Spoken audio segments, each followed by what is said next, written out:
जय Hind students, very good afternoon. आज हम लोगों की नेशनल इनकम की क्लास नंबर 2 है और आज की क्लास में हम लोग क्या करने वाले हैं। तो लास्ट क्लास में हमने आपको सिखाया था कि देखो 3 मेथड्स होते हैं नेशनल इनकम निकालने के लिए। पहले नेशनल इनकम क्या होता है बताओ? NNP FC. What is national income? It is NNP FC. This is national income. अब इसको निकालने के 3 तरीके होते थे। कौन कौन से? एक होता है आपका value added method. Value added method के अंदर में हम लोग कहते थे कि वी कैलकुलेट जीडीपी एमपी, और जीडीपी एमपी इज क्या? Sales minus intermediate consumption plus change in stock. अच्छा, यहां पे चेंज इन स्टॉक का मतलब क्या होता था? Plus closing minus opening stock. अच्छा, sales plus change in stock को हम लोग क्या मिला के कह सकते थे? Value of output. इसका मतलब जब वैल्यू ऑफ आउटपुट ले रहे हैं तो चेंज इन स्टॉक को अलग से नहीं लेंगे। ठीक है, समझ में आ रहा है? और माइनस क्या कर दिया हमने? Intermediate consumption. हाँ, वेरी गुड। अब इसी के ऊपर कुछ एग्जांपल्स करते हैं। बिना किसी रश के हम लोग एक एक करके सारे कॉन्सेप्ट्स को रिकैप करते हैं। Example, sales is equal to 10,000, intermediate consumption is equal to 6,000,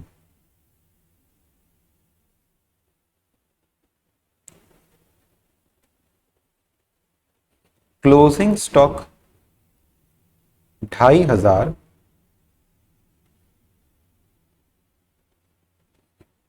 opening stock 2,000,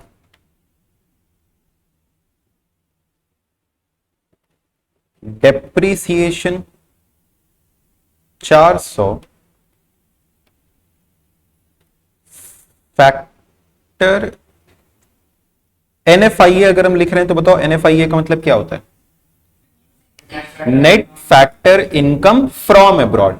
ऐसे तो हम लोग फीफा लिख रहे थे, लेकिन असल में होता है NFIA, net factor income from abroad. तो net factor income from abroad, yes it is from abroad. ये हो गया -200 से फॉर एग्जांपल। और हमने लिखा नेट सब्सिडी -250। आपको कैलकुलेट करना है नेशनल इनकम। बताओ, डायरेक्ट अपने को नेशनल इनकम का फॉर्मूला मालूम है क्या? नहीं।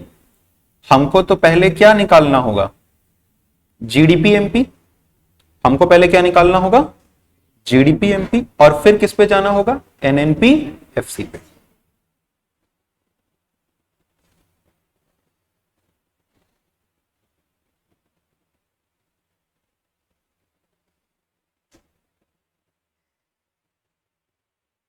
वाह, जतिन ने आंसर बता दिया।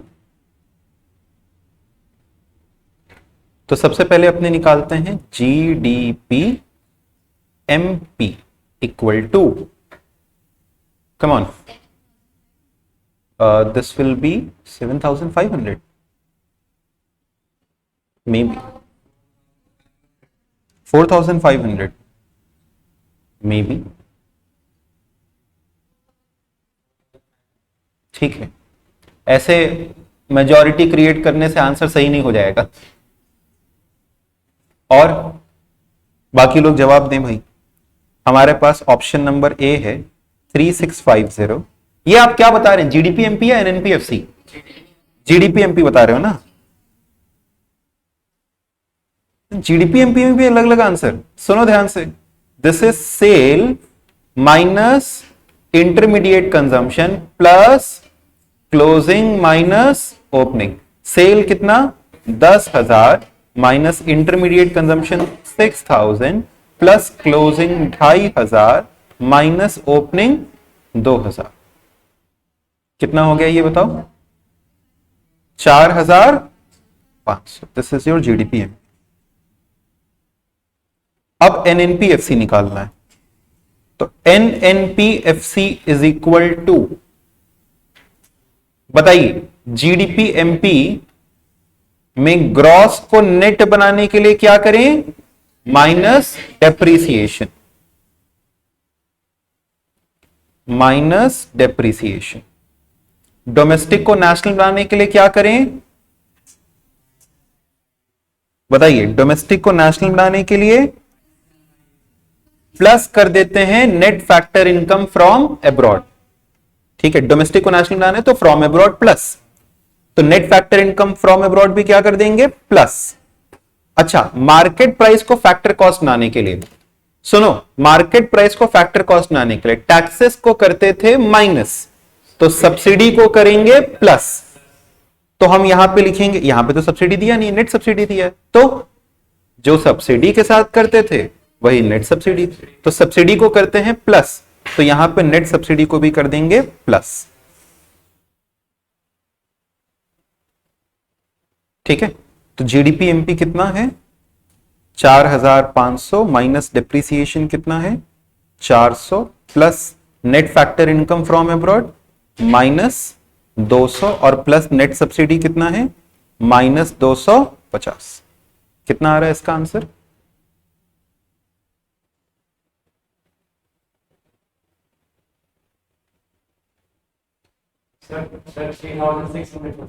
वाह, मतलब जतिन ने जो सबसे पहला आंसर बताया था वो एनएनपीएफसी था, वो सही था। प्रशांत रावत, इन्होंने भी सही जवाब दिया।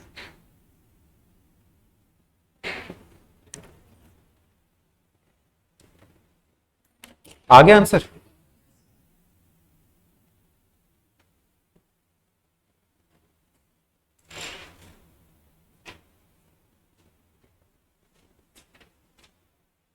नेक्स्ट अगले एग्जाम्पल को देखो। हमने आपको बताया कि value of output is equal to 8000, change in stock minus 200 और intermediate consumption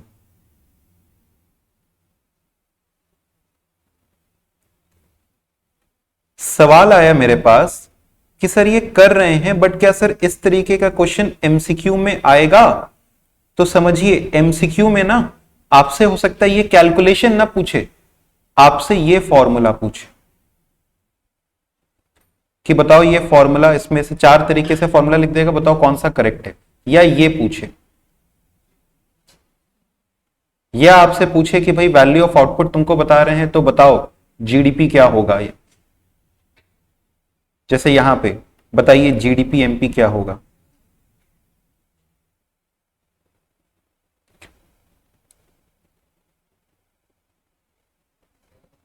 yes, it will be value of output minus intermediate consumption. 8000 minus 1000 equal to कितना, 7000। समझ गए आप लोग,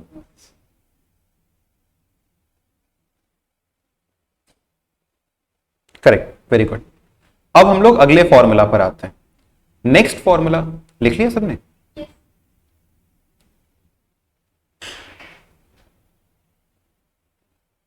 डन, नोटेड।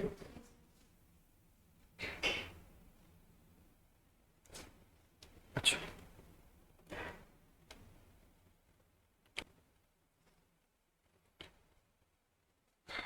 नाउ अगला जो मेथड है that is income method. Income method में क्या कहा गया, you will be calculating NDPFC. क्या निकालते हैं इससे अपने, NDPFC, net domestic product at factor cost. आपको पता है इसे हम लोग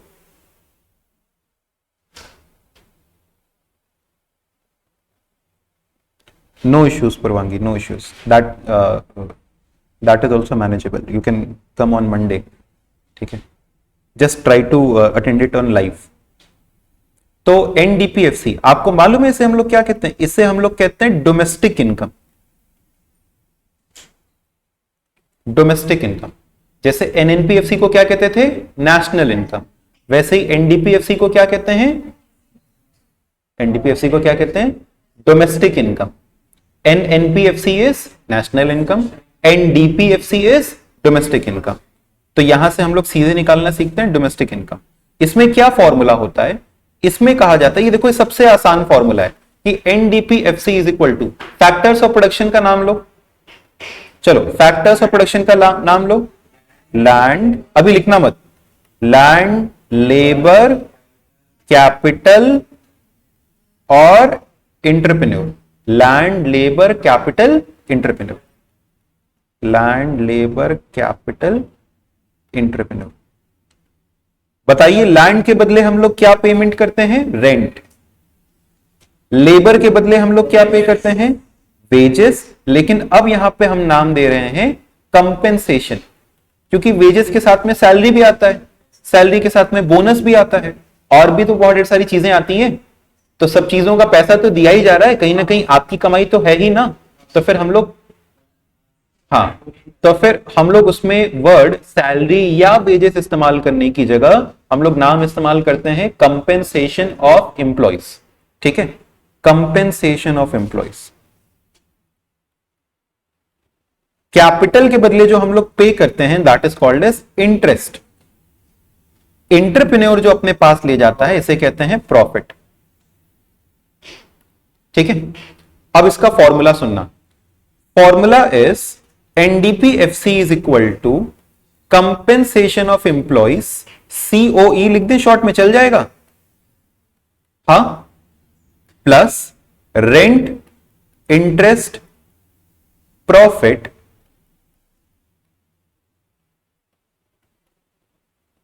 plus mixed income.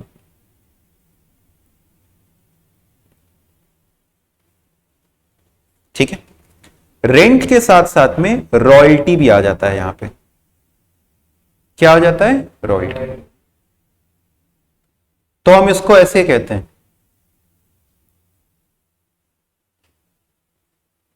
Employees rest in peace,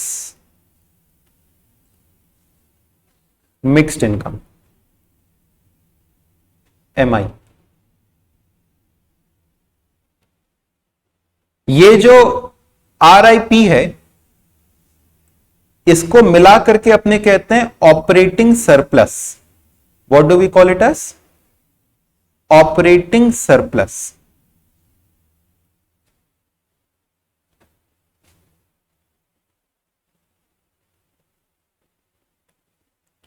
इतना तक लिख करके हमको जल्दी से बताइए, डन।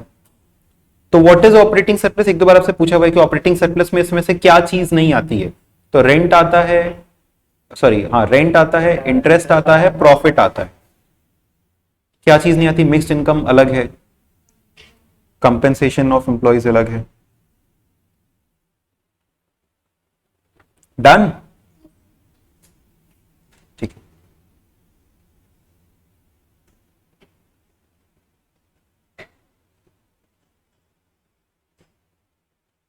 ओके, अब सुनो, ये जो कंपेंसेशन ऑफ एम्प्लॉइज, अब सबके ऊपर में ना हम लोग कुछ कुछ चीजें लिखेंगे। कंपेंसेशन ऑफ एम्प्लॉइज,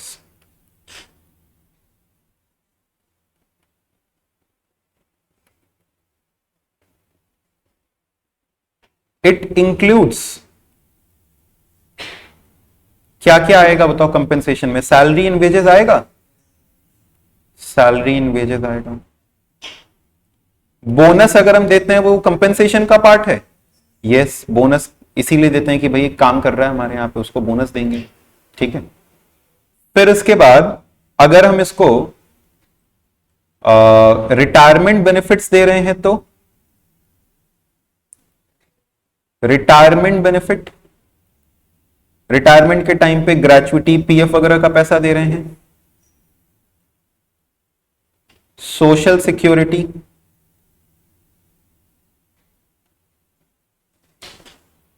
तो जो भी कॉन्ट्रीब्यूशंस बाय एम्प्लॉयर है, कंट्रीब्यूशन बाय किसका, एम्प्लॉयर, एम्प्लॉयर पे अंडरलाइन कर लेंगे, कंट्रीब्यूशन बाय एम्प्लॉयर इंक्लूड होगा। ठीक है, सुनो, तुम्हारी सैलरी है मान लो 10,000 रुपए, ठीक है, कहते हैं 10 लाख हो, 1 करोड़ हो, एक बार के लिए इमेजिनरी फिगर कितना है, 10,000, ठीक है।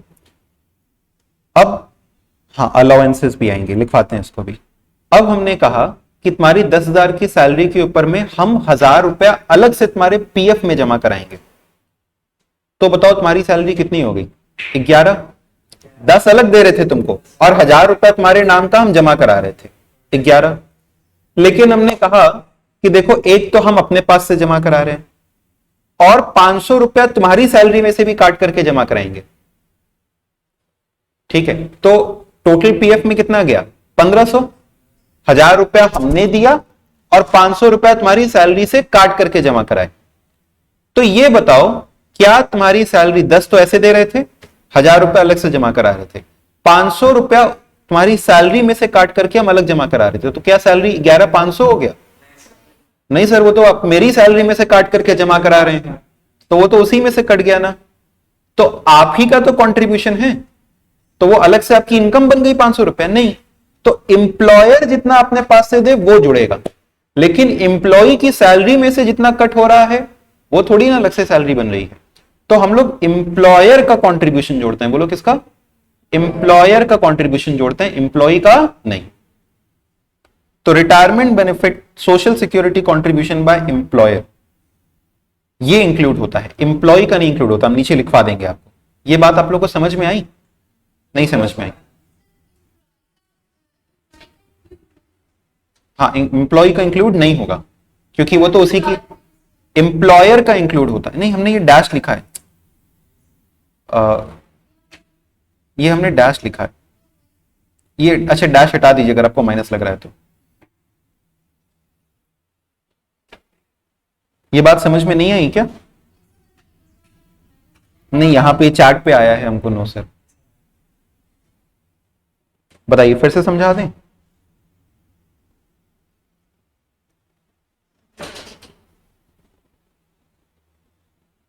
अच्छा, क्लियर है? सुनो फिर से, एम्प्लॉय अपनी सैलरी में से कट करके दे रहा है कुछ पैसा, वो हमारी इनकम द्वारा से नहीं बनी, ठीक है। हमने तुमको कुछ पैसा दिया, तुमने उसमें से कुछ जमा करा दिया, तो फिर से थोड़ी इनकम बन गई। लेकिन हम अपने पास से और बढ़ा करके कुछ पैसा दे रहे हैं, तो वो तुम्हारी इनकम है। तो एम्प्लॉयर का कंट्रीब्यूशन इनकम है, एम्प्लॉय का कंट्रीब्यूशन क्योंकि वो अपनी सैलरी में से ही काट के देता है, तो वो अलग से इनकम नहीं। बस यही सिंपल सी बात है, ठीक है। फिर इसमें और क्या क्या आ जाता है? अलाउंसेस आ जाते हैं,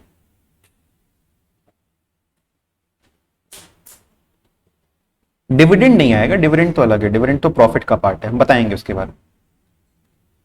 it does not include, does not include, क्या इंक्लूड नहीं होता है? क्या इंक्लूड नहीं होता है? जैसे वो गिफ्ट्स जो कि वॉलंटरी नेचर के हो। हमने तुमको अपने मन से ऐसे ही कुछ दे दिया, ठीक है, अपने मन से हमने ऐसे ही किसी दिन से फॉर एग्जांपल 1,000 रुपए का कोई गिफ्ट दे दिया, तो वो दिवाली गिफ्ट दे दिया या बाकी चीजें दे दिया, तो वो वॉलंटरी इन नेचर था, ठीक है, वॉलंटरी इन नेचर था। वॉलंटरी माने मेरी मर्जी के ऊपर था, आप काम कर रहे हो इसलिए दिए नहीं, ऐसे ही हमने खुशी से दे दिया। तो that is voluntary in nature, that is not your income, that is transfer income. That is क्या? Transfer income. तो ट्रांसफर इनकम कमाया नहीं जाता है, वो गिफ्ट के तौर पे दिया जाता है, ठीक है। सो हम लोग कह रहे हैं कि transfer income, it does not include transfer income, gifts of voluntary nature.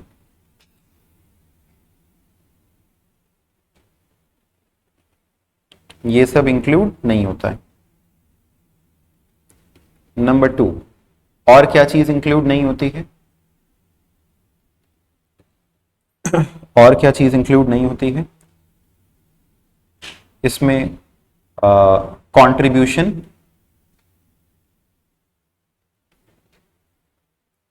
Bye employ.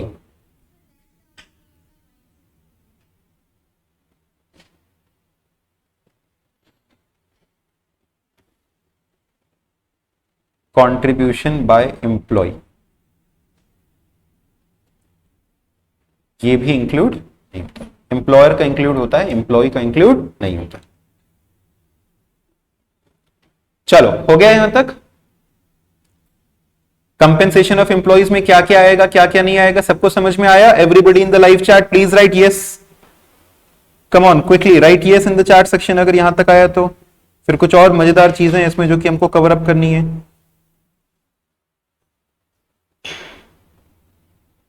Okay, next है आपका रेंट और रॉयल्टी। रेंट और रॉयल्टी में फर्क क्या? रेंट देते हैं टैंजिबल असेट के लिए, रॉयल्टी देते हैं इनटैंजिबल असेट्स के लिए। रेंट देते हैं टैंजिबल असेट्स के लिए और रॉयल्टी देते हैं हम लोग इनटैंजिबल। जैसे इनटैंजिबल माने हमने आपके साथ में अपना कोई टेक्नोलॉजी शेयर किया है, कोई ट्रेडमार्क शेयर किया है, ठीक है, आइडियाज वगैरह शेयर किया तो उसके लिए, या हमारी कोई बुक है उसका हम रॉयल्टी ले सकते हैं, तो ये सब के लिए रॉयल्टी होता है। रेंट रॉयल्टी दोनों इंक्लूड होगा। फिर आता है इंटरेस्ट, ये भी क्लियर है। प्रॉफिट वाले पॉइंट पर आते हैं। प्रॉफिट में आती है तीन चीजें। कौन सी तीन चीजें आती हैं प्रॉफिट में? इसमें देखो प्रॉफिट के क्या क्या हिस्से होते हैं ये समझो। प्रॉफिट के होते हैं तीन हिस्से। प्रॉफिट के होते हैं तीन हिस्से। कौन से तीन हिस्से? प्रॉफिट इंक्लूड्स डिविडेंड,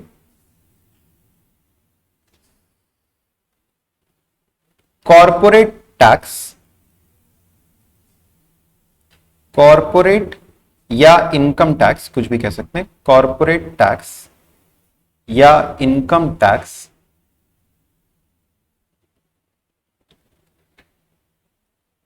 और नंबर 3 इज रिटेन्ड अर्निंग्स, या इसका एक और नाम होता है अनडिस्ट्रीब्यूटेड सरप्लस।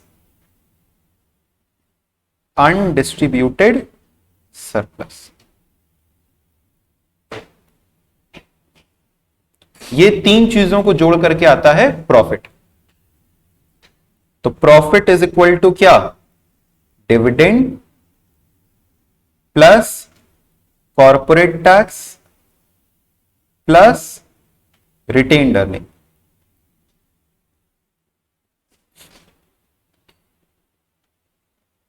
देखो अब इसको सुनना, बनाना मत, पहले यहां तक लिख लो।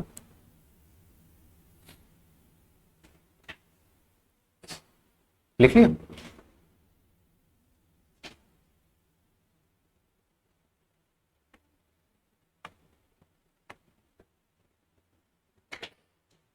ओके, नाउ एक कंपनी ने प्रॉफिट कमाया तो वो प्रॉफिट कैसे करके बांटेगा?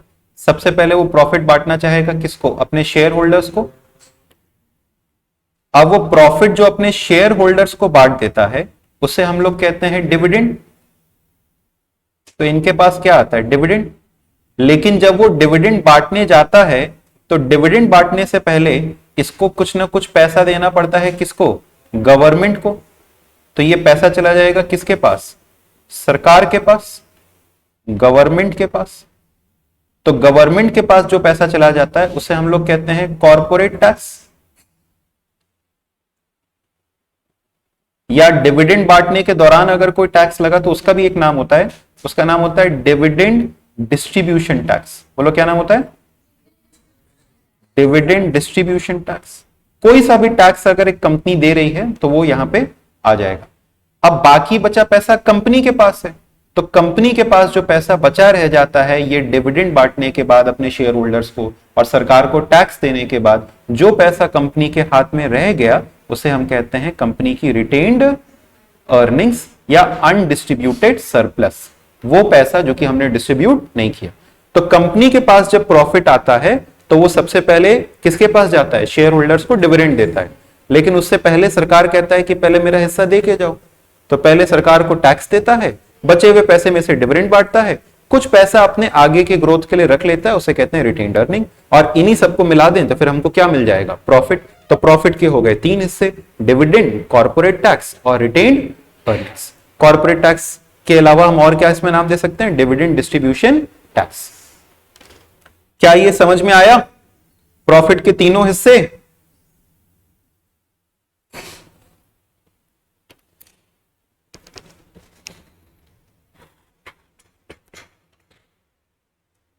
अच्छा, तो रेंट इंटरेस्ट प्रॉफिट मिला के क्या आता है, RIP क्या होता है, RIP इज ऑपरेटिंग सरप्लस। ठीक है, तो आपसे ऐसे करके भी पूछ सकता है, which of these is not included in operating surplus, which of these is not a part of profit. तो हमको जानना चाहिए कि ये सब क्या होता है। एक बार के एग्जामिनेशन में आपसे पूछा था कि मिक्स्ड इनकम क्या होता है। अब सुनो मिक्स्ड इनकम क्या होता है। अगला head, mixed income, it includes income of self-owned factors of production। हमारे ओन्ड फैक्टर्स ऑफ प्रोडक्शन जो है उसको हम लोग कहां पे लिखते हैं, मिक्स्ड इनकम के अंदर, self owned factors of production.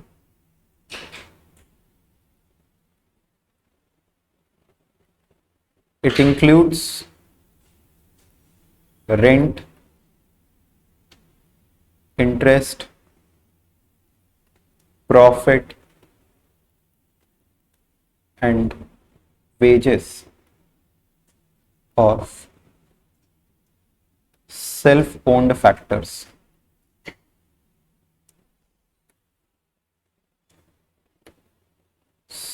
self-owned factors। अच्छा, ये जैसे समझो मेरी अपनी जमीन है, उसके ऊपर अगर हम बिजनेस ऑपरेट कर रहे हैं, उसका रेंट हम चुकाएंगे, लेकिन उसका भी कुछ ना कुछ वैल्यू है या नहीं है, तो उसको हम लोग कहां लिखेंगे, मिक्स्ड इनकम। मेरी अपनी कैपिटल है, उसका भी कुछ ना कुछ इंटरेस्ट है या नहीं है, तो उसको हम लोग कहां पे लिखेंगे, मिक्स्ड इनकम। हमारा अपना प्रॉफिट, हमारे अपने बिजनेस का प्रॉफिट इसमें आ गया। वेजेस, हमारा अपना खुद का जो हम एफर्ट लगा रहे हैं उसकी कुछ ना कुछ है कि नहीं वैल्यू है, तो किसको कहां पे इंक्लूड करेंगे, मिक्स्ड इनकम। क्योंकि इसमें हमारे अपने खुद के फैक्टर्स आ रहे हैं, तो मेरा अपना तो रेंट भी हो सकता है, सैलरी, वेजेस, कुछ भी हो सकता है, तो इस वजह से हमने इसको नाम क्या दे दिया, मिक्स्ड इनकम। तो आपसे पूछा था कि मिक्स्ड इनकम मींस क्या, mixed income means income from the self owned factors of production. ठीक है, तो अगर आप अपनी जगह पर, अपने स्पेस पर कोई बिजनेस कर रहे हैं, तो क्या उसका रेंट इंक्लूड होना चाहिए नेशनल इनकम में? यस। मान लो ये मेरी अपनी स्पेस है, इसका अगर हम कहें कि लाख रुपए का रेंट हो सकता था, तो क्या वो लाख रुपए का रेंट आपकी नेशनल इनकम में भी इंक्लूड होना चाहिए? हम पे नहीं कर रहे हैं, लेकिन क्या वो इंक्लूड होना चाहिए? यस, वो इंक्लूड होना चाहिए। इज दिस क्लियर कि मिक्स्ड इनकम क्या होता है? Come on students, is this clear mixed income क्या होता है? तो अपना फाइनली फॉर्मूला क्या बन गया? फॉर्मूला बन गया कि what is NDPFC, it is equal to, बोलो, compensation of employees plus RIP. RIP माने rent, interest, profit, operating surplus, plus last में क्या, मिक्स्ड इनकम। लास्ट में आ गया मिक्स्ड इनकम। ये मिलाकर के क्या बन गया, NDPFC.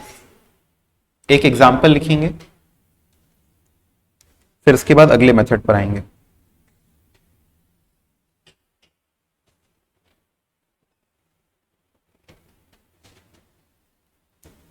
Example, calculate national income.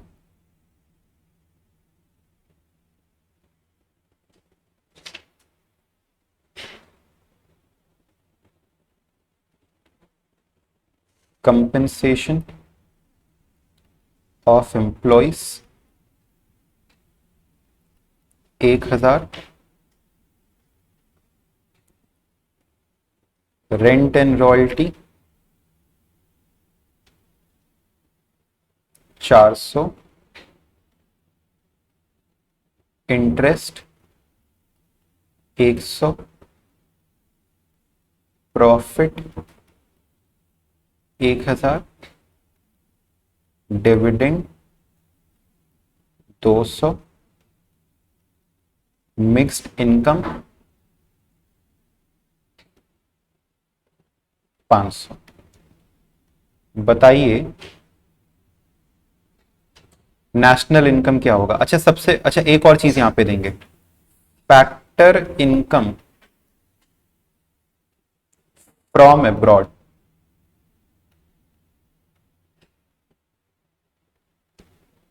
-300। हमको फॉर्मूला किस चीज का मिलता है इसमें बताइए। एनएनपीएफसी सीधे मिल जाता है? नहीं, इसमें क्या मिलता है? एनडीपीएफसी। हम लोग कैलकुलेट करते हैं यहां पे एनडीपीएफसी, तो अपने एनडीपीएफसी निकालेंगे। चलो भाई जल्दी से बताओ एनडीपीएफसी कितना आ रहा है।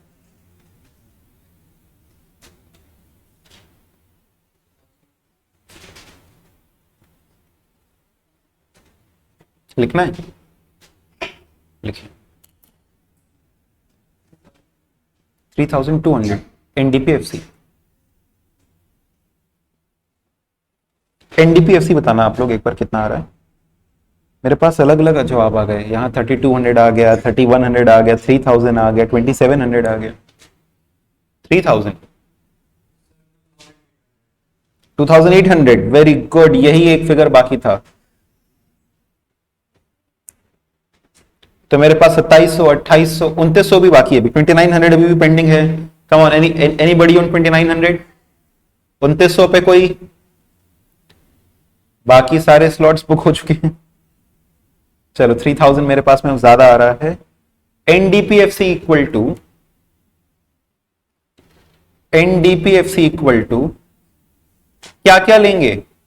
रेंट रॉयल्टी, इंटरेस्ट, प्रॉफिट और मिक्स्ड इनकम और कंपेंसेशन। डिविडेंड लेंगे या नहीं लेंगे? डिविडेंड नहीं लेंगे। क्यों नहीं लेंगे डिविडेंड? डिविडेंड क्यों नहीं लेंगे? जब प्रॉफिट दे दिया तो डिविडेंड क्यों लेंगे?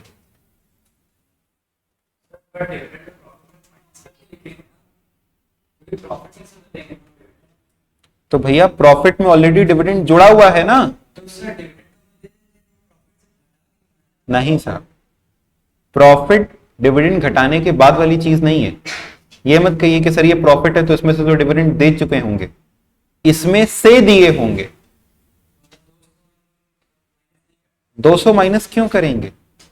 और माइनस तो ऐसे भी कहीं नहीं करना था, डिविडेंड ऑलरेडी प्रॉफिट में जुड़ा हुआ था तो डिविडेंड को लेने की जरूरत नहीं थी। ठीक है, अगर हम प्रॉफिट नहीं देते तो तुम हमसे तीन चीजें पूछते, डिविडेंड बोलो और कॉर्पोरेट टैक्स और रिटेन्ड अर्निंग, लेकिन हमने तो यहां प्रॉफिट दे दिया तो ये सब चीजें काम की ही नहीं है। ठीक है,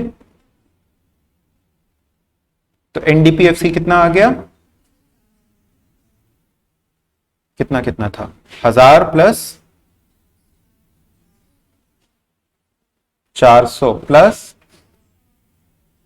प्लस फिर कितना आ गया? 3000। तो एनएनपीएफसी इक्वल टू, एनडीपीएफसी को एनएनपीएफसी बनाने के लिए क्या करेंगे? फैक्टर इनकम फ्रॉम अब्रॉड को क्या कर दें? प्लस। तो 3000 में प्लस कर दिया क्या? -300। जी हाँ 2700, वेरी गुड। प्रियांशी, प्रशांत, खुशी, जतिन, सबने सही जवाब दे दिया था। Wamiqa, very good. आ गया सबका?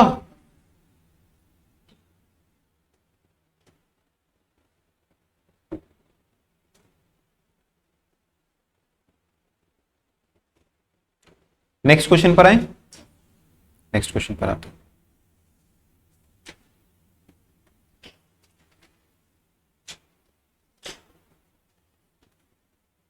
एग्जाम्पल,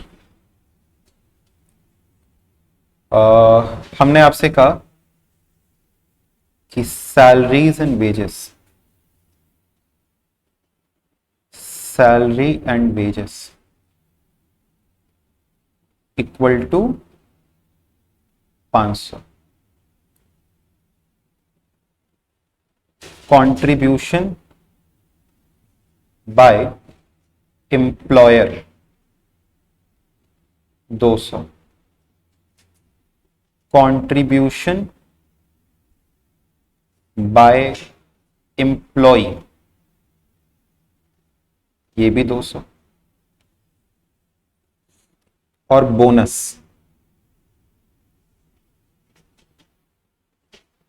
100।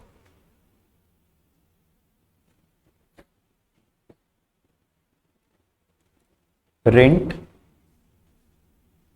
1000, इंटरेस्ट 500,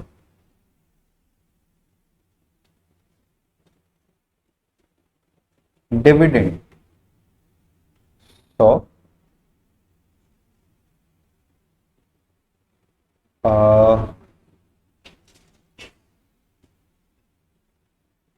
टैक्स, टैक्स माने यहां पे कॉर्पोरेट टैक्स 50,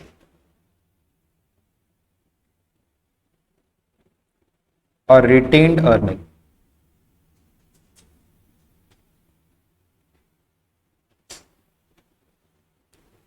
250।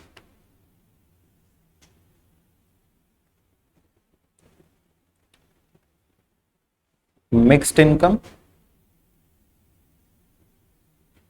100।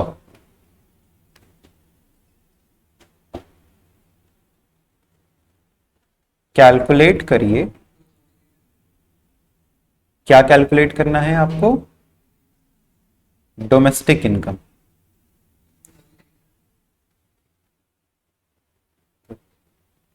Domestic income. वाह,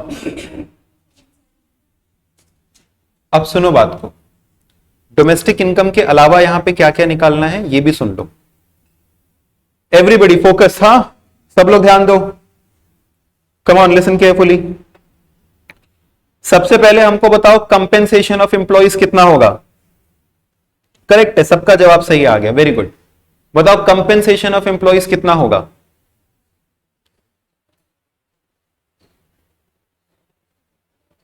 क्या क्या लेंगे कंपेंसेशन ऑफ एम्प्लॉइज में?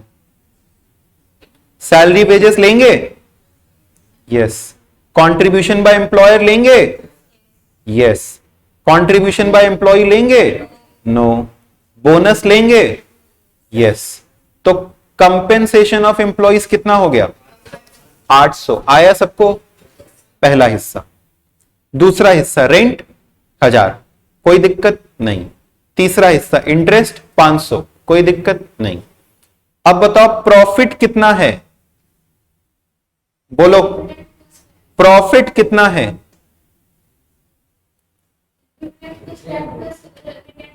कितना आएगा? 100, 50, 250, कितना आ गया? 400। प्रॉफिट कितना हो गया? 400। और मिक्स्ड इनकम जोड़ेंगे, यस।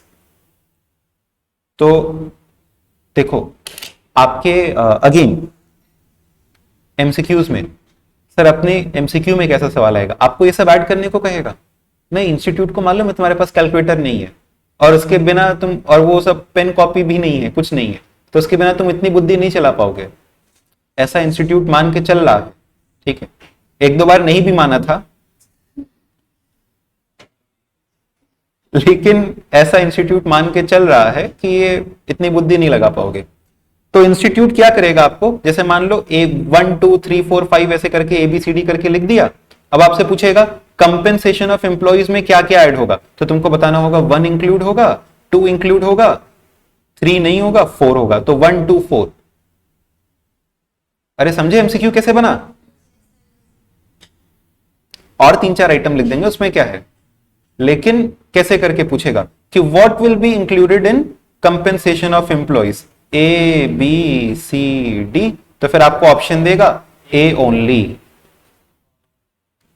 या ए बी सी, या इसी तरीके से ऑप्शन बना देगा और इसमें से एक करेक्ट ऑप्शन भी होगा, ए बी और D will be included in compensation of employees.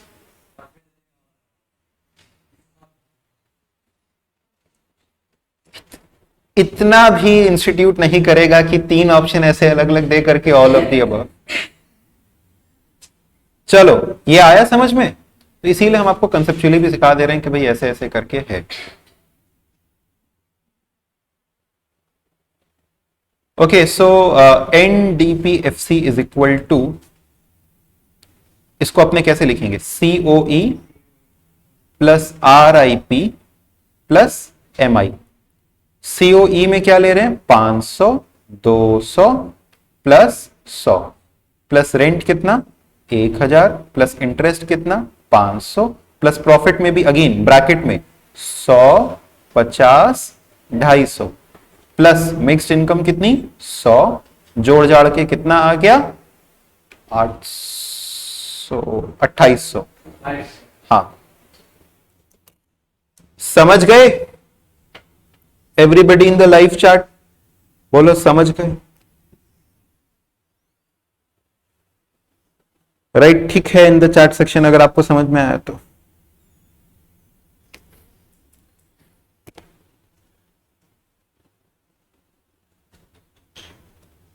ठीक,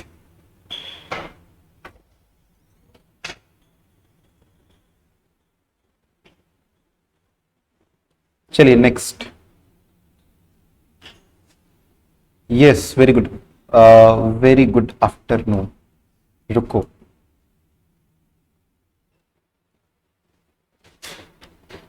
ठीक है, तो हम क्या कह रहे थे, ये कौन सा मेथड हो गया आपका, बोलो बोलो, इनकम मेथड।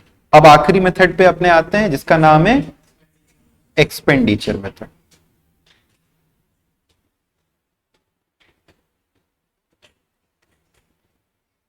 एक्सपेंडिचर मेथड,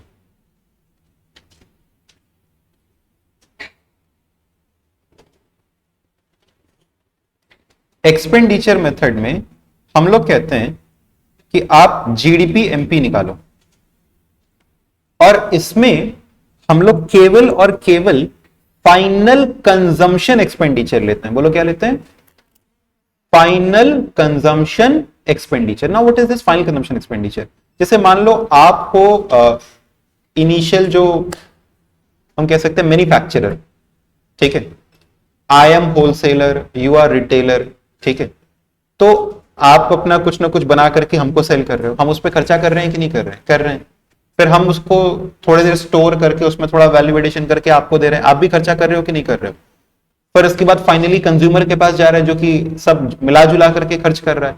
अब हम कहें कि आपने 100 रुपए का सामान हमको दिया, हमने उस पर प्रॉफिट जोड़ करके 120 का आपको दिया, तो क्या टोटल 220 का वैल्यू प्रोडक्शन हुआ, नहीं, टोटल तो 120 ही था, 100 का आपका था, 20 का मेरा था। वैसे ही आपने 120 का सामान अगर 150 में दे दिया तो क्या 100, 120 और 150 तीनों हमारा वैल्यू प्रोडक्शन था, नहीं, 100 का आपका था, 20 का मेरा था, 30 का प्रॉफिट आपने जोड़ा, लेकिन फाइनल आउटपुट कितने का बना, 150 का। फाइनल आउटपुट कितने का है, 150।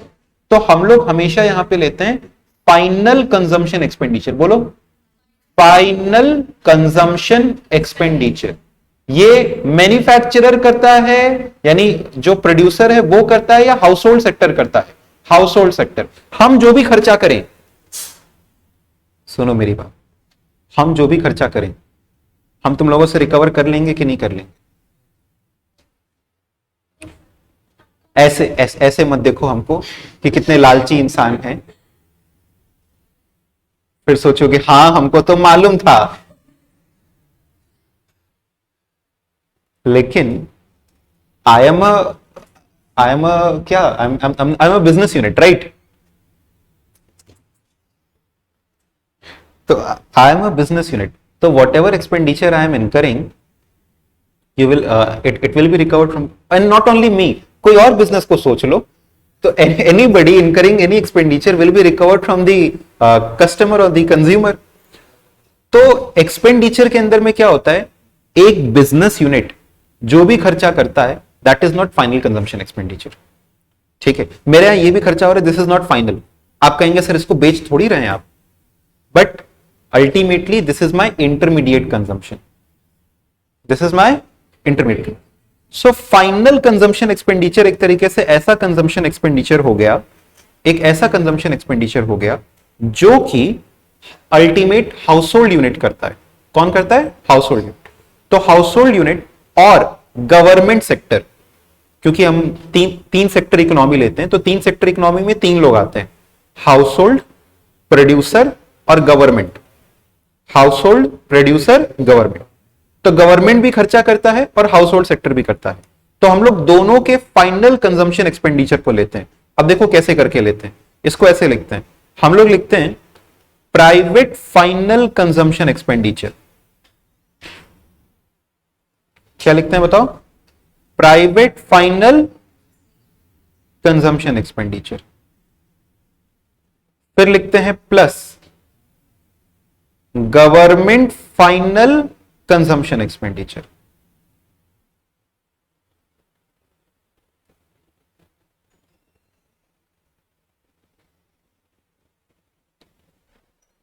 प्लस अब हम लोग इसमें ऐड करते हैं ग्रॉस फिक्स्ड कैपिटल फॉर्मेशन। बोलिए क्या ऐड करते हैं? Gross, come on, we will add gross fixed capital formation.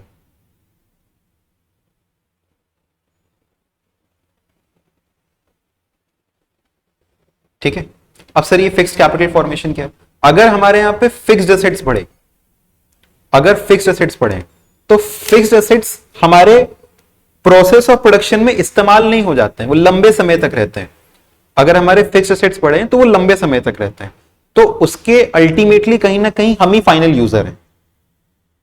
Fixed assets बढ़े तो उसके हम ही अल्टीमेटली कहीं ना कहीं फाइनल यूजर हैं, तो हम उसे कहते हैं फिक्स्ड कैपिटल फॉर्मेशन। ठीक है, जो फिक्स्ड एसेट्स या फिक्स्ड कैपिटल बढ़ता है। फिर इसके बाद देखो ये हम क्या जोड़ रहे हैं यहां पे? खर्चा। खर्चा कब होता है? जब सेल होता है।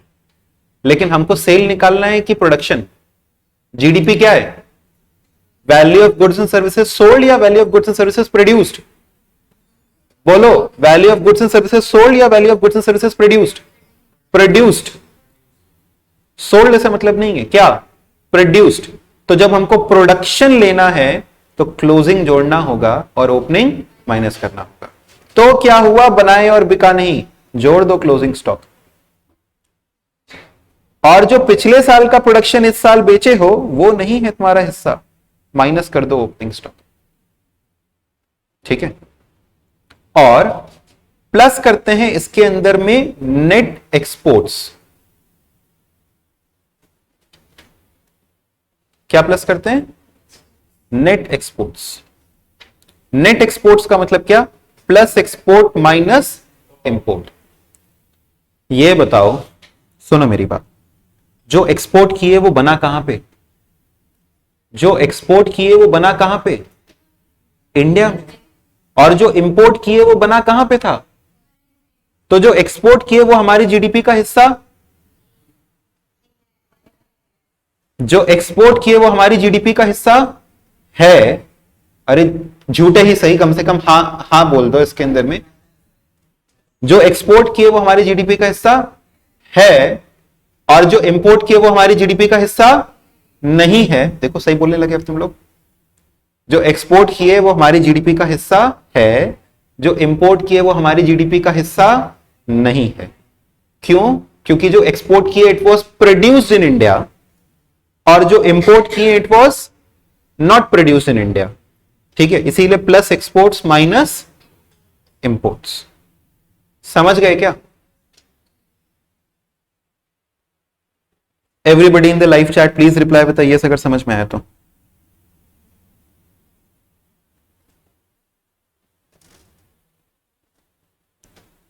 थक नहीं ना गए हो? जल्दी जल्दी रिप्लाई करो, कम ऑन।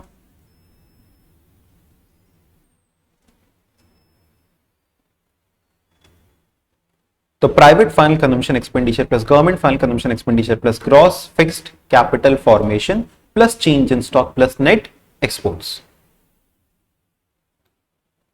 इन दोनों को ऐड करके, इन दोनों माने फिक्स्ड कैपिटल फॉर्मेशन और चेंज इन स्टॉक को ऐड करके हम लोग कहते हैं ग्रॉस कैपिटल फॉर्मेशन। क्या नाम होता है इसका? Gross capital, come on, the name is gross capital formation.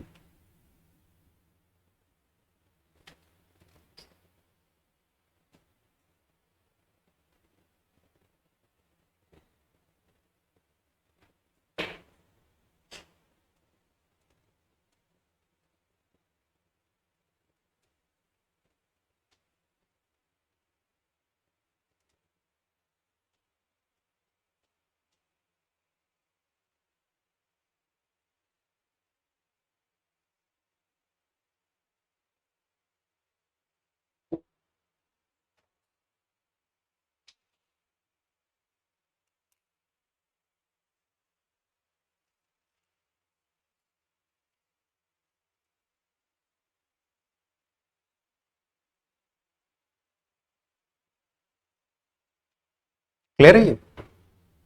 आ गया? चलो आगे देखो।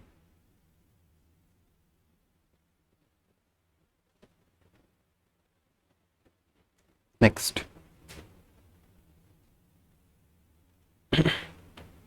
This is expenditure method. अब इसके ऊपर हम लोग कुछ क्वेश्चंस, एक एग्जांपल कर लेते हैं ताकि हम लोगों को ये समझ में आ जाए कि इसको अप्लाई कैसे करना है।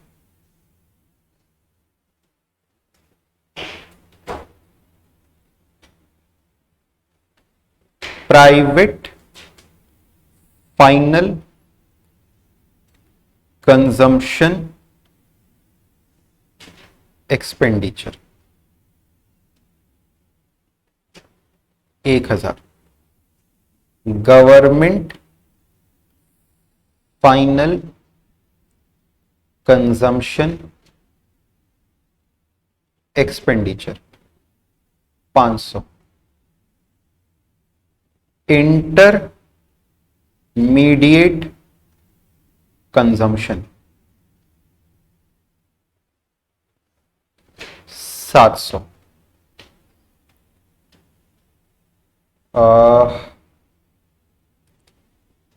Gross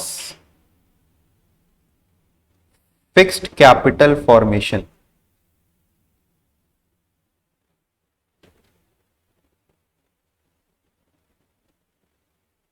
200, net fixed capital formation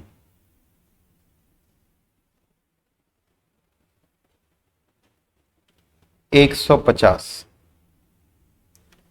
sir ये ग्रॉस भी दे दिए, नेट भी दे दिए। फिर इसके बाद change in stock, change in stock माने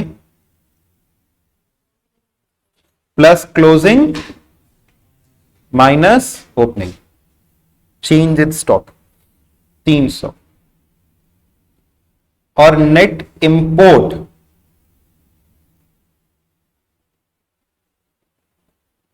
नेट इंपोर्ट 400।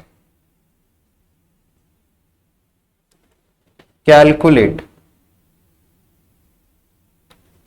GDPMP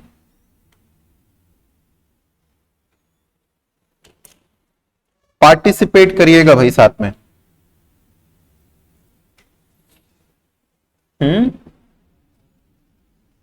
1600 चलिए। तो हम लोग क्या लेते हैं? अगर जीडीपी निकालना है तो क्या लेंगे? ग्रॉस। तो बस ग्रॉस लीजिए, नेट भूल जाइए एक बार के लिए। एक्सपोर्ट जोड़ते थे, इंपोर्ट माइनस करते थे, तो नेट इंपोर्ट का क्या करेंगे? अगर इंपोर्ट माइनस करते थे तो नेट इंपोर्ट भी माइनस करेंगे। As simple as that. बताइए। चलिए, मेरे पास जवाब आ रहा है अधिकतर लोगों का 1600। वामिक का एक बार फिर से चेक करिए।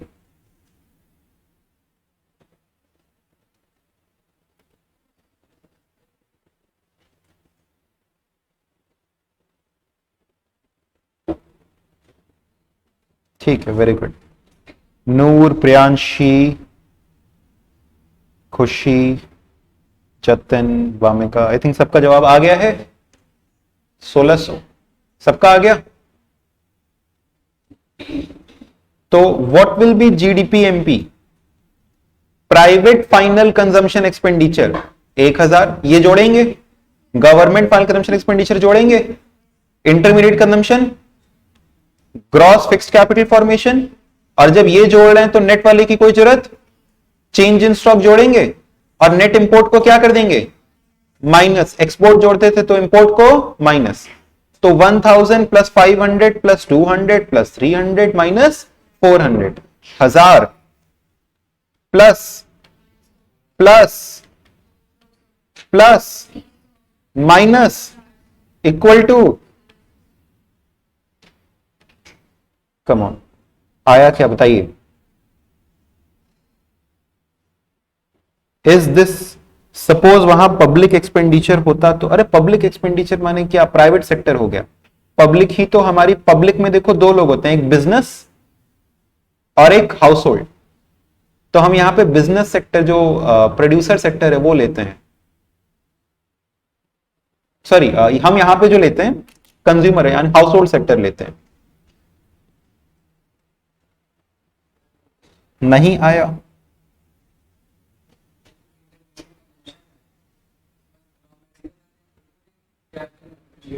जो रॉ मटेरियल खरीदे वो आता है। हमने 60 का खरीदा, 100 का बेचा, ठीक है, तो अल्टीमेटली 100 का ही सामान बना ना। 60 का हमने खरीदा था तो 40 रुपए का और इसमें वैल्यू एडिशन करके 100 का बेच दिए। तो ऐसा थोड़ी कहेंगे कि टोटल 160 का सामान बिका, फाइनल प्रोडक्ट कितने का बन के निकला, 100 का। हाँ, कैपिटल एक्सपेंडिचर अलग इंक्लूड करते हैं। तो हमने तो ये 100 का बना करके बेचा। अब समझो इसमें हमने कौन कौन सी चीजों को इंक्लूड किया होगा जो हमने अपने प्रोसेस ऑफ प्रोडक्शन के दौरान इस्तेमाल कर लिया, ठीक है। अब जो कैपिटल एक्सपेंडिचर है, मशीनरी वगैरह है, वो पूरी तरीके से तो प्रोसेस ऑफ प्रोडक्शन में इस्तेमाल नहीं ना हो गए, नहीं ऐड करेंगे। कंजम्पशन एक्सपेंडिचर ऐड करेंगे, कैपिटल एक्सपेंडिचर को ऐड नहीं करेंगे। कैपिटल एक्सपेंडिचर कहां पे ले सकते हैं, कैपिटल फॉर्मेशन में, ठीक है।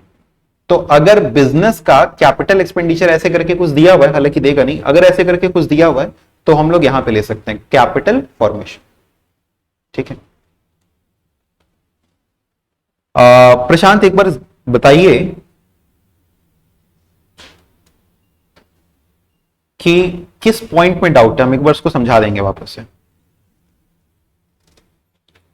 यस जतिन, करेक्ट है, उसमें आज भी आपका वही पुराने वाला टैक्स सिस्टम लगता है।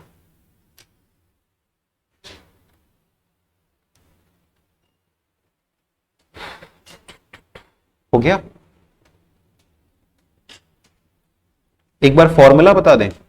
फॉर्मूला देखो ये है कि आप फाइनल कंजम्पशन एक्सपेंडिचर लो, प्राइवेट सेक्टर का फाइनल कंजम्पशन एक्सपेंडिचर लो और गवर्नमेंट सेक्टर का फाइनल कंजम्पशन एक्सपेंडिचर लो, ठीक है। मतलब वो जो उन्होंने as a household unit खरीदा या गवर्नमेंट ने खरीदा, आगे प्रोड्यूसर के तौर पे नहीं, ठीक है। मतलब गवर्नमेंट बिजनेस भी करती है तो गवर्नमेंट का इंटरमीडिएट कंजम्पशन भी होता होगा, लेकिन गवर्नमेंट जो खरीद रही है अपने कंजम्पशन के लिए, वो वाला एक्सपेंडिचर ले लो। फिर ग्रॉस फिक्स्ड कैपिटल फॉर्मेशन ले लो, जैसे जो हमने फिक्स्ड एसेट्स वगैरह के लिए खर्चा किया, और चेंज इन स्टॉक ले लो, इसके पीछे का लॉजिक तो मालूम ही है, प्लस कर दो net export.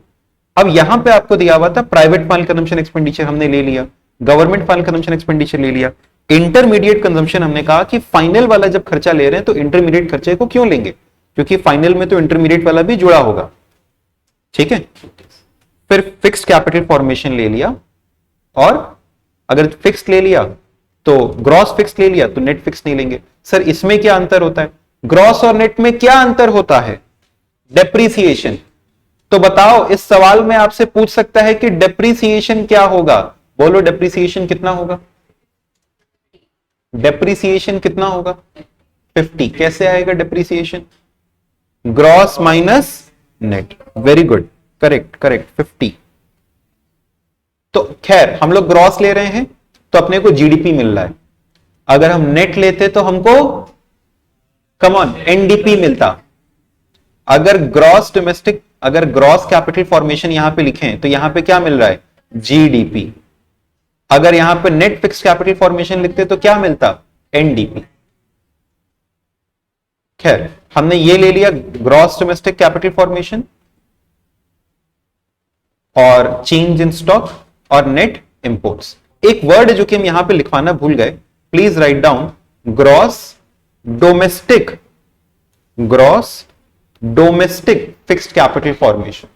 Gross domestic fixed capital formation, यहां पे भी आप लिख दीजिएगा gross domestic fixed capital formation. अब बताइए प्रशांत, क्या फॉर्मूला समझ में आया? यही सिंपल सिंपल चीजें हैं फॉर्मूला के अंदर।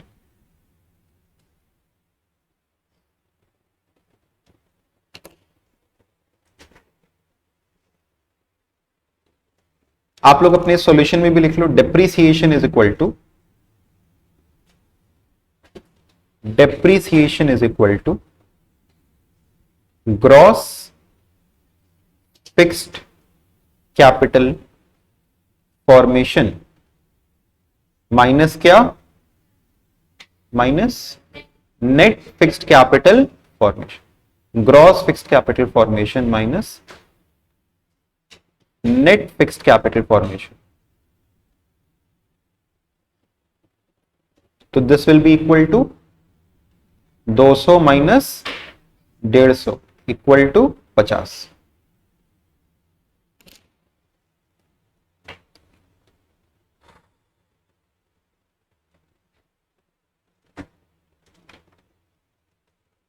चलो, नेशनल इनकम का एक हिस्सा खत्म हुआ, अभी और भी चीजें हमको छोटी छोटी डिस्कस करनी है, उसके ऊपर हम आते हैं। यहां तक की बातें आप लोगों को क्लियर हो गई हो तो एक और बार,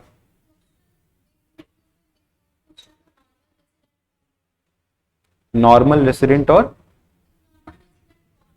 कौन होते हैं जो कि पिछले साल वही 182 डेज से ज्यादा रहे हो हमारे कंट्री के अंदर?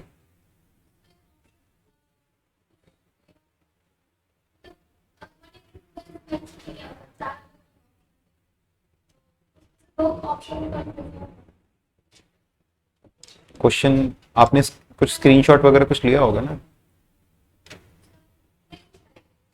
कहां से था वो? हम लोग की वेबसाइट पे था, चेक कर लेते हैं अभी। ठीक है, चलो ओके, ठीक है, आगे बढ़ा जाए। अब देखिए, अपनी बुक से कुछ क्वेश्चंस करवाते हैं या कुछ टॉपिक्स कवर अप करवाते हैं।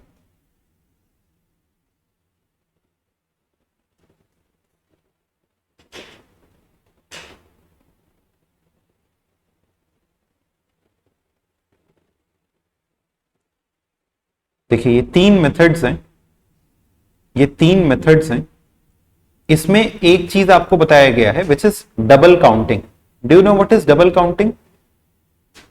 डबल काउंटिंग का मतलब सेम इनकम अगर दो बार काउंट हो जाए। डबल काउंटिंग का मतलब अगर सेम इनकम दो बार काउंट हो जाए तो उसे हम लोग क्या कहते हैं? Double counting. हमको मिला, हमने आपको बेच दिया, तो अगर हम अपना भी 100 रुपया काउंट कर लें, आपका भी 150 रुपया काउंट कर लें, तो वो 250 काउंट हो जाएगा। That is double counting. तो डबल काउंटिंग अवॉइड करने के लिए हम लोग क्या करते हैं? इंटरमीडिएट कंजम्पशन को इंक्लूड नहीं करते हैं, यही ना करते हैं। या फिर हम लोग ये कह सकते हैं कि हर किसी का वैल्यू एडिशन निकालते हैं, तो सेल्स माइनस इंटरमीडिएट कंजम्पशन करते हैं। तो what are the ways to avoid double counting? We have to take the value of final output, या तो फाइनल आउटपुट ले लो या तो हर किसी का क्या ऐड कर लो? Value addition. ठीक है, सुनिए, हम लोगों को सीखना है इसमें कि what are the precautions to be taken. किस चीज के लिए प्रिकॉशंस लेना है? तीन मेथड हम लोगों ने पढ़े। कौन से तीन मेथड पढ़े बताओ? Value added, income, expenditure. तो इन तीन मेथड्स को फॉलो करते वक्त कौन कौन से प्रिकॉशंस लेने चाहिए, इसके बारे में सुनिए। सबसे पहला क्या है बताइए? Problem of double counting. हमको डबल काउंटिंग को क्या करना चाहिए? अवॉइड करना चाहिए। और इसके लिए हमको केवल फाइनल एक्सपेंडिचर या तो लो, तीसरा वाला मेथड फॉलो कर रहे हो तो, या अगर वैल्यू एडेड मेथड फॉलो कर रहे हो तो क्या करो, माइनस कर दो उसमें से इंटरमीडिएट कंजम्पशन, तभी आपकी डबल काउंटिंग नहीं होगी। अच्छा, यहां पे वैल्यू एडेड की बात हो रही है तो आपको क्या माइनस कर देना चाहिए, इंटरमीडिएट कंजम्पशन हमको माइनस कर देना चाहिए। तो हर किसी की वैल्यू एडिशन सही सही मिलेगी आपको, ठीक है। दूसरा, हमको सिर्फ एक पर्टिकुलर ईयर में लेना चाहिए, तो क्या इसी वजह से हम लोग क्लोजिंग स्टॉक ऐड करते थे? यस, क्योंकि क्लोजिंग स्टॉक इस साल बनाए थे, बिका नहीं तो क्या। और ओपनिंग स्टॉक माइनस क्यों करते थे? क्योंकि वो इस साल नहीं बना था। तो फॉर अ पर्टिकुलर ईयर हम लोग लेते हैं। फिर इसके बाद very important, stock appreciation. Stock appreciation का मतलब क्या हुआ? Increase in value of stock. Increase in value of stock should not be included. Include करेंगे या नहीं करेंगे? नहीं करेंगे। Should not be included. क्यों नहीं इंक्लूड करेंगे? स्टॉक एप्रिसिएशन का मतलब क्या हुआ? मान लो मेरे पास, हमने बनाया साल की शुरुआत में 1000 रुपए का प्रोडक्ट, आज उसका दाम 1200 हो गया, तो हम 1000 लें या 1200 लें? कम ऑन, आज हमने फरवरी में बनाया 1000 रुपए का गुड और आज उसकी वैल्यू हो गई 1200, तो हम 1000 रुपए लें या 1200 रुपए लें? 1200 रुपए लेंगे। आज की वैल्यू 1200 हो गई तो 1200 लेंगे। 5 साल बाद उसका दाम 2000 हो जाएगा तो 2000 ले लेंगे। नालायक। अरे सोचो जरा सा तुम लोग, कम ऑन, ये इन लोगों से तो हम समझ गए, ना हो पाएगा, तुम ही लोग बताओ।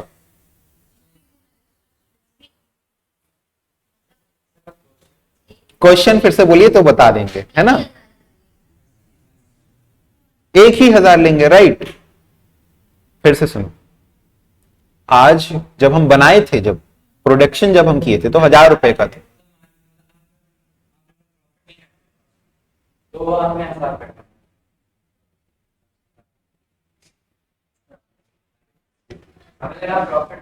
बहुत नालायक हो तुम, चुप रहो। तो जब बनाए थे तो 1000 रुपए का था, और अरे दीदी पूरा कंप्लीट तो करने दीजिए, सुनिए बात को। बनाए थे तो कितने का था? 1000 का। आज वो कितने का हो गया? 1200 का। प्रॉफिट का चक्कर हटाओ ना, उस समय 1000 का था, आज 1200 का हो गया। तो ऐसा थोड़ी कि स्टॉक की वैल्यू बढ़ती जाएगी, स्टॉक की वैल्यू बढ़ती जाएगी तो हम अपने प्रोडक्शन की वैल्यू बढ़ाते जाएंगे ना। नूर इज ऑल्सो सेइंग कि जो रीसेंट वैल्यू है वही लेंगे ना। नहीं साहब, ऐसा नहीं करते, ठीक है।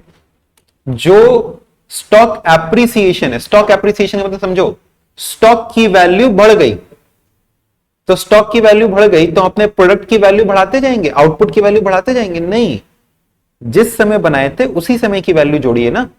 1000 का बनाए थे तो 1000 रुपए की वैल्यू, अब उसकी स्टॉक की वैल्यू अगर 1000 से 1200 हो गई, डज नॉट मीन कि आप कह देंगे कि अब तो हम अपनी जीडीपी में 1200 ऐड करेंगे। नहीं, वो 1000 रुपए ही ऐड करेंगे, ठीक है। नहीं तो फिर ऐसे तो फिर गलत सलत फिगर्स आने लगेंगे ना। ऐसे तो रोज रोज आपकी वैल्यू बदलेगी, रोज रोज आप जीडीपी चेंज करेंगे, that is not correct method. तो stock appreciation must be deducted, मतलब it should not be included. हमको स्टॉक की इंक्रीज इन वैल्यू को लेना नहीं चाहिए। अच्छा ये बताओ, ये समझे कि नहीं समझे? इतना याद रख लो ना, stock appreciation must not be included. हाथ पे कुछ तो लिख करके जाओगे ना, एक लाइन के लिए ये भी जगह रखना, स्टॉक एप्रिसिएशन इंक्लूड नहीं होता है, स्टॉक एप्रिसिएशन इंक्लूड नहीं होता है, समझ गए? और हमने लॉजिक भी समझाया है, ऐसा मत कहना कि नहीं फिर आप रटवा ही रहे हैं, जाइए हम नहीं समझते। अच्छा ये बताओ, से फॉर एग्जाम्पल, ये समझ में आया? ओ लाइव वालों, तुम लोग अलग नाराज होके बैठे हो, आया समझ में?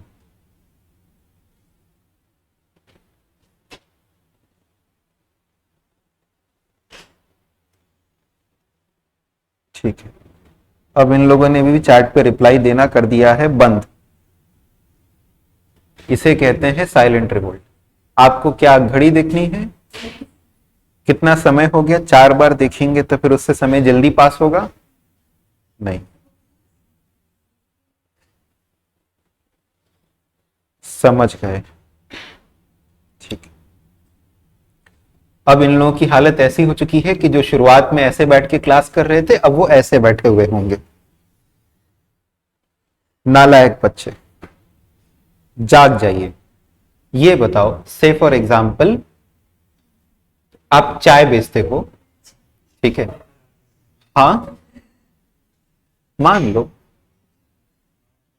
तो अगर आप चाय बेचते हो और आप चाय सेल्फ कंजम्पशन के लिए भी बनाते हो, सुबह सुबह खुद उठ के अपने लिए भी बनाते हो और उसके बाद जाकर के फिर बेचते भी हो, तो जो बेचने वाली चाय है वो तो ऑब्वियसली जीडीपी में इंक्लूड करोगे ही।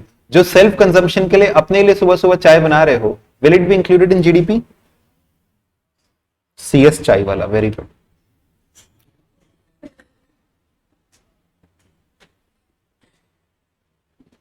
सीएस वाले स्टूडेंट्स आपको देख करके मोटिवेट भी होंगे। तो विल इट बी इंक्लूडेड? सुनो, it will be included, it will be included provided आप अपनी खुद की बनाई गई चाय का मार्केट वैल्यू निकाल सकते हैं। तो goods produced for self consumption will be included in national income. सुनो, मिक्स्ड इनकम नहीं इंक्लूड कर रहे थे क्या? कर रहे थे ना? तो जो सेल्फ कंजम्पशन के लिए है या ओन फैक्टर्स ऑफ प्रोडक्शन है, कम ऑन बोलो क्या? सेल्फ कंजम्पशन के लिए या ओन फैक्टर्स ऑफ प्रोडक्शन है, उनको भी इंक्लूड करते हैं नेशनल इनकम में? यस। तो सर फिर ये कह दें कि हमारे घर पे जो मम्मी हमारे लिए खाना बना रही हैं, क्या उसको भी हम लोग नेशनल इनकम में इंक्लूड करें? अगर आप उसका दाम निकाल सकते हैं तो। आपको मम्मी खाना दें, आपको आपके घर पे खाना मिले और आप खाने की वैल्यू निकाल के कह दीजिए कि 150 रुपया देगा, ऐसे करके है ना, 150 रुपया देगा, तो फिर हाँ वो चप्पल से दूर कर दे, ऐसे हाँ। तो फिर क्या क्या आप ऐसा कर पाते हैं? नहीं। लेकिन अगर आप अपने सेल्फ प्रोड्यूस्ड गुड्स की मार्केट वैल्यू निकाल सकते हैं तो उसको हम लोग इंक्लूड करेंगे किसमें? नेशनल इनकम में। So the production for self consumption will be included in national income. Production for self consumption is included in national income. Next, expenditure method के लिए, चलो यहां तक क्लियर हो गया? ओके, आई होप जो लोग लाइव में उनको भी क्लियर हो गया होगा। If you have any doubts you can ask me again. Precautions for expenditure method, expenditure method के लिए क्या क्या प्रिकॉशंस हैं? It is the expenditure on second hand goods should not be included as they do not contribute to the current year's production of goods. जो second hand goods के लिए हैं उनको इंक्लूड नहीं करते हैं। आपसे पूछा जाएगा what which of these is included या which of these is not included, उसमें से एक होगा sale of second hand goods. तो sale of second hand goods include नहीं करते। हमने बनाया, हमने इस्तेमाल करके सेकेंड हैंड बेच दिया, क्या उससे कोई नया प्रोडक्शन हुआ है? नहीं। तो इस वजह से उसको जीडीपी में इंक्लूड नहीं करते। Sale of second hand goods is not included. Shares bonds का सेल, शेयर्स और बॉन्ड्स का सेल, बताओ शेयर बेचने से कौन सा वैल्यू एडिशन होता है? कोई प्रोडक्शन होता है? अगर आपने किसी कंपनी का शेयर 1000 रुपए में बेच दिया, कोई गुड्स एंड सर्विसेज प्रोड्यूस हो गए। और जीडीपी क्या होता है? Value of goods and services produce. तो शेयर खरीदने बेचने से थोड़ी ना कोई गुड्स एंड सर्विसेज प्रोड्यूस हो रहे हैं, तो इसको भी इंक्लूड नहीं करेंगे। सेकेंड हैंड गुड्स को इंक्लूड नहीं करेंगे। शेयर, बॉन्ड और फाइनेंशियल असेट्स, फाइनेंशियल असेट्स यही सब हो गए, शेयर्स, बॉन्ड्स, डिबेंचर्स, ये सब, इन सब की भी सेल को इंक्लूड नहीं करेंगे। गवर्नमेंट का transfer payment, unemployment benefit, old age का pension, interest on public debt, याद रखना क्या? इंटरेस्ट ऑन पब्लिक डेट याद रखिएगा। सर ये इंटरेस्ट ऑन पब्लिक डेट क्या होता है? गवर्नमेंट भी उधार लेती है। कैसे लेती है? ट्रेजरी बिल वगैरह इशू करके। तो सरकार को कभी पैसे की जरूरत है तो सरकार भी जनता से उधार लेती है, उसके ऊपर वो भी इंटरेस्ट देती है। तो गवर्नमेंट जो इंटरेस्ट पब्लिक को देती है उसे कहते हैं इंटरेस्ट ऑन पब्लिक डेट। क्या कहते हैं उसको? Interest on public date. तो इंटरेस्ट ऑन पब्लिक डेट क्या इंक्लूड होगा? क्या इंक्लूड होगा नेशनल इनकम में? नहीं होगा। अनएम्प्लॉयमेंट बेनिफिट नहीं होगा। ओल्ड एज पेंशन नहीं होगा, गवर्नमेंट के ट्रांसफर पेमेंट्स नहीं होंगे, स्कॉलरशिप मिलता है नहीं होगा, बेरोजगारी भत्ता मिलेगा नहीं होगा, उसके बदले कुछ काम किए हैं, बेरोजगार रहे हैं नहीं, तो वो क्या है? Transfer income.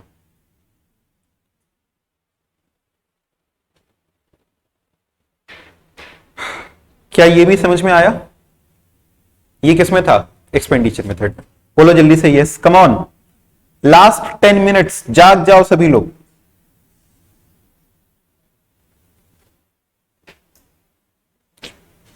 कैसे कैसे जगाना पड़ता है।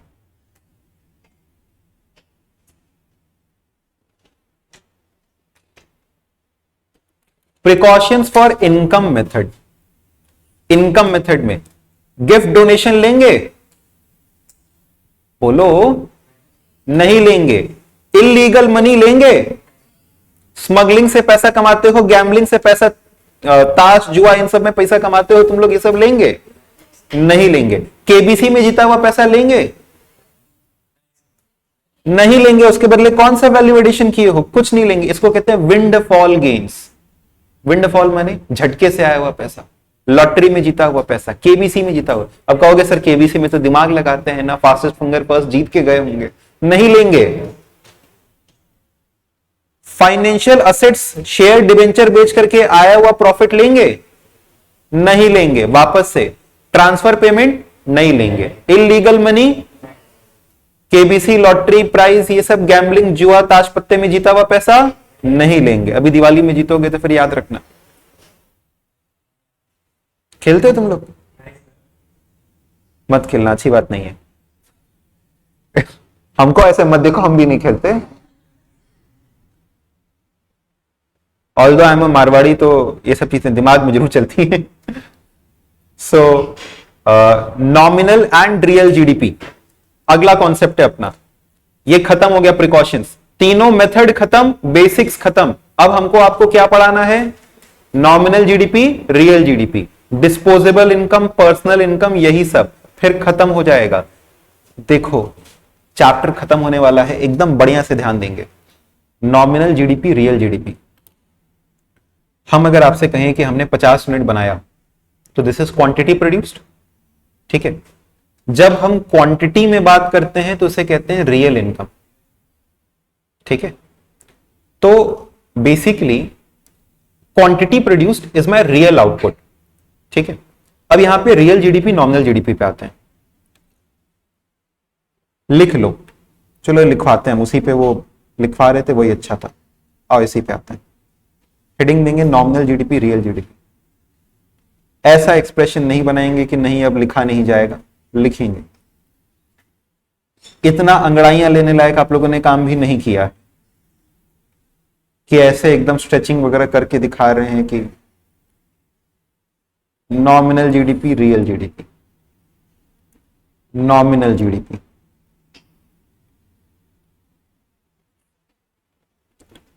it is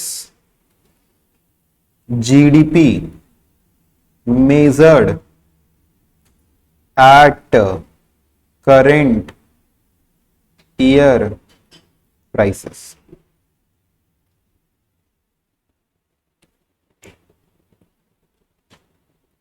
तो nominal GDP equal to quantity into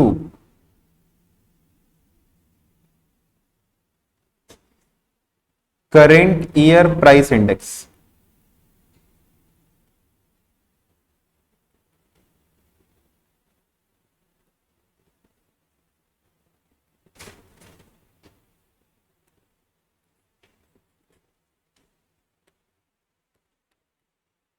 It includes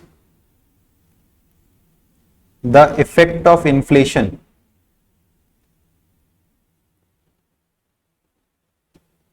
hence it is not considered a suitable measure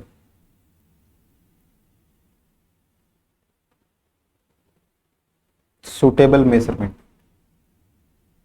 for growth.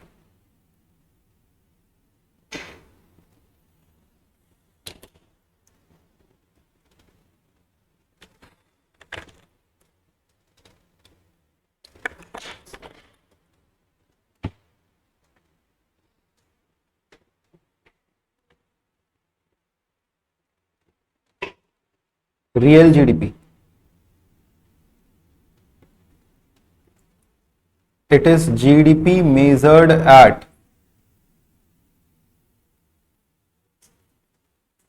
base year prices.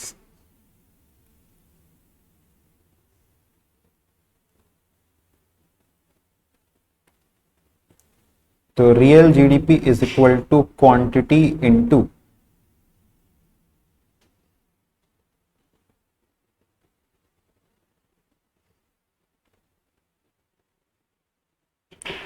Base year का price index.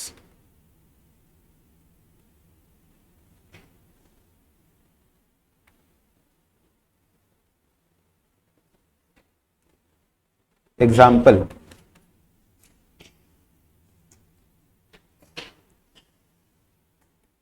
Output in current year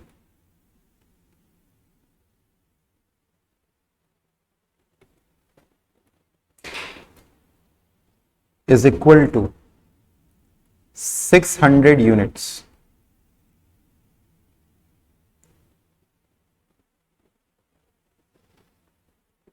current year का price index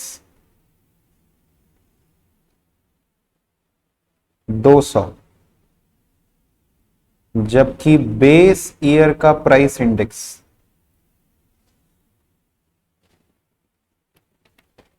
base year का price index was 150। तो what will be, sir first class की recorded lecture कब तक upload होगी? आज ही हो जाएगी, आज शाम को हो जाएगी।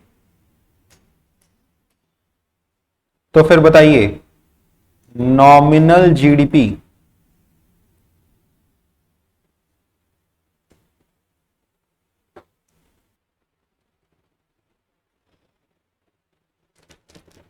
हाँ, सो हम क्या लिखवा रहे थे? Nominal GDP is equal to 600 into 200। Very good. And real GDP equal to कितना? 600 इंटू 150, 90,000। इसमें एक और टर्म अपने निकालते हैं कॉल्ड एज जीडीपी डिफ्लेटर। क्या निकालते हैं? GDP deflator. GDP deflator is equal to, हम लोग कहते हैं nominal GDP upon real GDP. बोलो, nominal GDP upon real GDP. ये हमको बेसिकली बताता है कि आपके जीडीपी में इन्फ्लेशन का इफेक्ट कितना है। आपके जीडीपी में इन्फ्लेशन का इफेक्ट कितना है वो हमको बताता है जीडीपी डिफ्लेटर। ठीक है, तो ये नॉमिनल जीडीपी रियल जीडीपी समझ में आया कि नहीं आया? देखो, आज के दाम पे निकालेंगे तो आएगा 1,20,000, लेकिन पहले के दाम पे निकालेंगे तो आएगा 90,000। तो पहले के दाम पे निकालेंगे तो भैया पहले से कंपेयर कर पाएंगे ना। समझो बात को, जीडीपी ना बड़ा ही एक ऐसा फिगर है जिसको आसानी से फ्लक्चुएट किया जा सकता है, मतलब ऑल्टर किया जा सकता है, ऑल्टर करके प्रेजेंट किया जा सकता है। अब जैसे जीडीपी ग्रोथ रेट का एक फिगर था, इधर बीच इतना तगड़ा फिगर आया, इतना high GDP growth rate. Why? Because पहले इकोनॉमी बहुत तेजी से गिरी, फिर इकोनॉमी राइज किया। तो अब एक बार फॉल के बाद फिर अगर राइज होगा तो बहुत स्टीप राइज दिखाई देगा, तेजी से राइज दिखाई देगा। आप समझो, पहले इकोनॉमी यहां पे थी, अगर इकोनॉमी यहां से बढ़ेगी तो थोड़ा राइज है, लेकिन अगर इकोनॉमी गिरने के बाद फिर यहां पे आए तो लगेगा बहुत तेजी से राइज किया। तो कहीं ना कहीं ये एक डिस्टॉर्टेड फिगर है कि नहीं है? हमको लगेगा बहुत तेजी से राइज कर रहा है, बट असल में तो वो अपने पिछले नॉर्मल पे ही आ रहा है कि नहीं? अच्छा, दूसरी चीज, अब आप समझो कि हमारा बेस ईयर का प्राइस से हम लोग कंपेयर कर रहे हैं, तो बेस ईयर का प्राइस से अब हम लोग ले रहे हैं, तो हम वही देख रहे हैं कि हम साल 2018 से कंपेयर कर रहे हैं। अब 2018 में इन्फ्लेशन कम था, 2021 में इन्फ्लेशन ज्यादा है, तो अगर तुम करंट ईयर प्राइसेस पे निकालोगे तो लगेगा अरे 2021 का तो बहुत ज्यादा हो गया जीडीपी, लेकिन असल में ज्यादा क्यों हुआ? प्राइस की वजह से। तो हम क्या कहेंगे, 2018 का भी उसी दाम पे निकालो, 2021 का भी उसी दाम पे निकालो, तब तुमको मालूम चलेगा कि जीडीपी में कितना इंक्रीज हुआ है। इसीलिए हम लोग क्या निकालते हैं, रियल जीडीपी। क्या इसका फंडा समझ में आया? क्या इसका फंडा समझ में आया सबको? Real GDP, nominal GDP, base year price, current year price. Come on, give me a yes if this was clear. Okay, the next term is GDP deflator. तो we say GDP deflator, deflators नहीं है, GDP deflator, it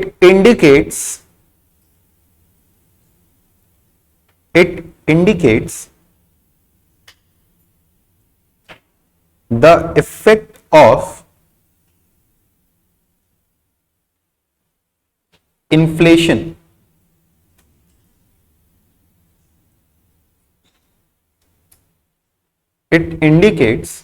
the effect of inflation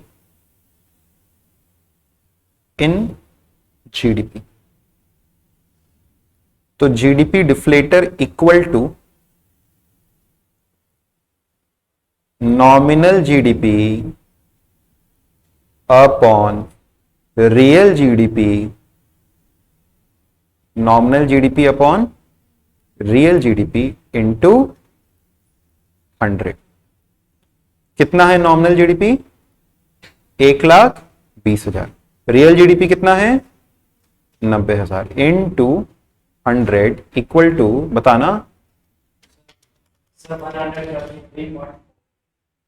133.33। हाँ, और इसको करने का एक और तरीका जानते हो क्या?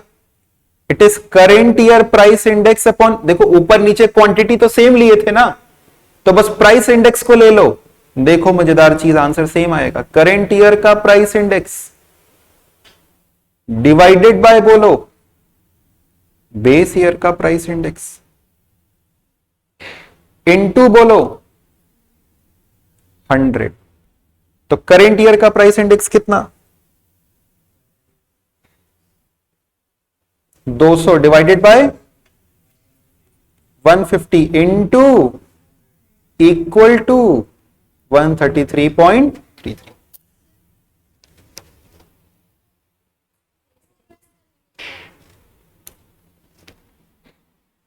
हे भगवान, अच्छा छाप लिया। और क्या तुम लोग क्या उसमें दिमाग लगा रहे हो? रहने दो। अच्छा, मेरे छोटे छोटे मतलब कुछ टॉपिक्स रह गए 15 मिनट के। कौन कौन से टॉपिक रहेगा? ये disposable income, personal income, private income, personal income, personal disposable income, यही 3 टर्म्स हैं जो कि रह गए। लेकिन अब 3 बजे से दूसरी क्लास है, मेरी नहीं लेकिन बाकी स्टूडेंट्स की। इसी, हाँ, यस, जल्दी से क्लास खाली करो, है ना? कल अपने कितने बजे मिलेंगे? 11 बजे। और आज जैसे तुम लोग नींद नशे में थे वैसे नहीं रहोगे। ओ लाइव वालों, तुम लोगों से भी हमको उबासियों की फीलिंग भर भर के आ रही थी, जो तुम लोग लोटपोट होकर के क्लास किए हो आज।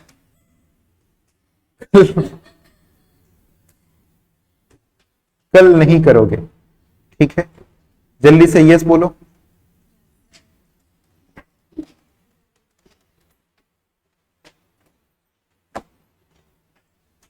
ठीक है, कल अपने थियरी टॉपिक्स को पिकअप करेंगे। Okay, thank you so much students for joining this session. Now we shall meet in the next class. Take care, good bye.